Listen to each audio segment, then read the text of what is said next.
5वां अध्याय। पृथु बोले, हे मुनि, तुमने कार्तिक का महाफल वर्णन किया है, अब महीनों के स्नान की विधि और नियम कहिए। नारद जी बोले, हे राजन, तुम विष्णु के अंश से उत्पन्न हुए हो, तुमसे कोई बात छिपी नहीं है, तथापि मैं नियमों का वर्णन करता हूँ। आश्विन मास में शुक्ल पक्ष की एकादशी से सावधान होकर कार्तिक के व्रतों को प्रारंभ करें। प्रहर रात्रि रहे तब प्रतिदिन उठें और जल का पात्र लेकर ग्राम से बाहर उत्तर दिशा को जाएं। जनेऊ को कान पर चढ़ाकर उत्तर को मुख करके भूमि पर तृण बिछावें और सिर को कपड़े से ढक लें। मुख को बंद कर थूकना और श्वास लेना बंद करके मलमूत्र का त्याग करें। जो रात्रि हो तो दक्षिण को मुख करें। जो मलमूत्र द्वारा शरीर की शुद्धि और मुख शुद्धि नहीं करते हैं, उनके मंत्र फलदायक नहीं होते, इसीलिए दातुन करना उचित है। दातुन लाते समय वृक्ष से कहें कि हे वनस्पति, हमको आयु, बल, यश, तेज, संतान, द्रव्य, वेद पाठ की शक्ति और बुद्धि दो।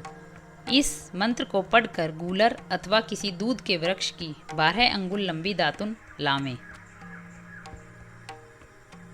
व्रत के दिन ऐसा न करें। प्रतिपदा, अमावस्या, नवमी, षष्ठी तिथियों और सूर्यवार तथा चंद्रमा सूर्य ग्रहण के दिन दातुन न करें। कटेरी, संभालू, कपास, पीपल, वट, अरंड और गंधहीन वृक्षों की दातुन न करें। तदंतर विष्णु और शिव के मंदिर में प्रसन्नता और विधि पूर्वक पुष्प, गंध, तांबूल ले जाएं। वहां भगवान की पाद्य आदि से स्तुति करके नमस्कार करें और भजन गावें।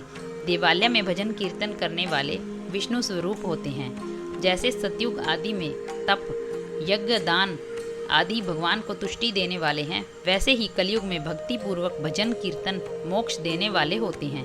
नारद जी बोले, सिरस, धतूरा, कटेर, मल्लिका, सेमर, आक, कनेर के फूल तथा अक्षतों से विष्णु की पूजा नहीं होती।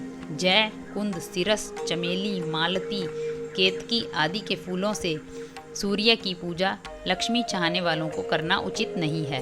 यथा योग्य विधि से ही देवताओं की पूजा करके भगवान से क्षमा प्रार्थना करें कि हे सुरेश्वर, हे देव, मैंने मंत्रहीन भक्ति की और क्रियाहीन पूजन किया है, वह परिपूर्ण होवे।